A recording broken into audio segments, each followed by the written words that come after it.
chaplain.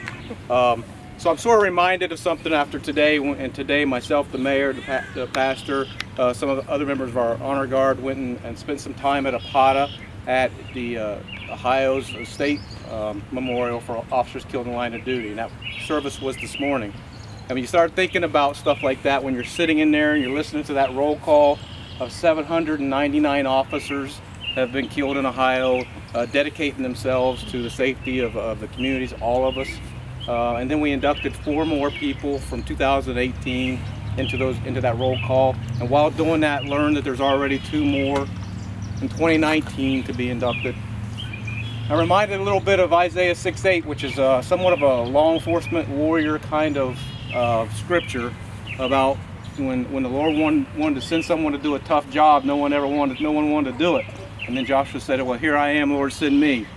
That we repeat that often. People wear it around their necks because there isn't a lot of people that really want to run out and do this all the time and do what you guys are doing, the fire's doing, and others that are around here supporting them and their families, which is probably literally the toughest of all those jobs.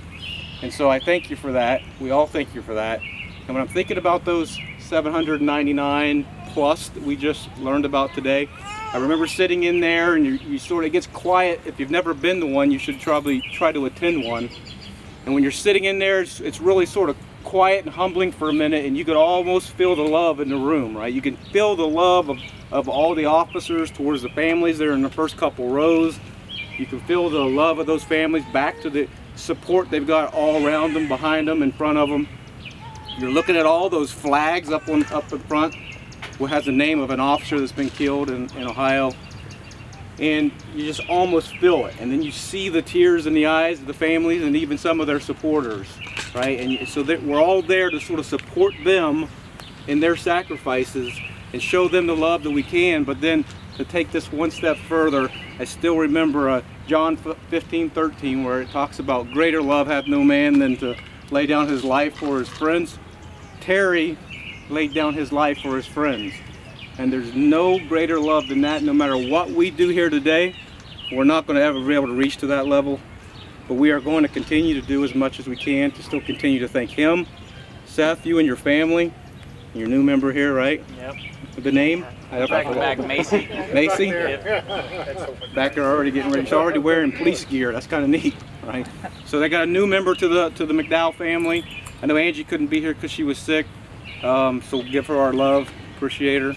And so I just want to say thanks to everyone that came and to you and the family. Again, we can't do enough, but we're going to continue to do our best.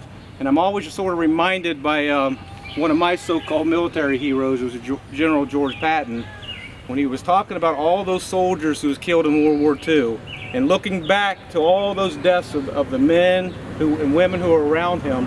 And he said, you know, while we think and we're saddened by their loss, I don't mourn the loss of those great men. I actually thank God that they lived. And that's exactly what we need to be thinking about with Terry. Without him, we wouldn't be here for every single thing that he did.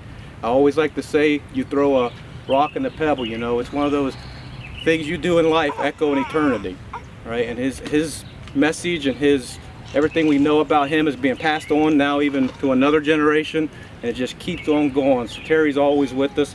So thanks all of you for coming, and thanks, Sarge.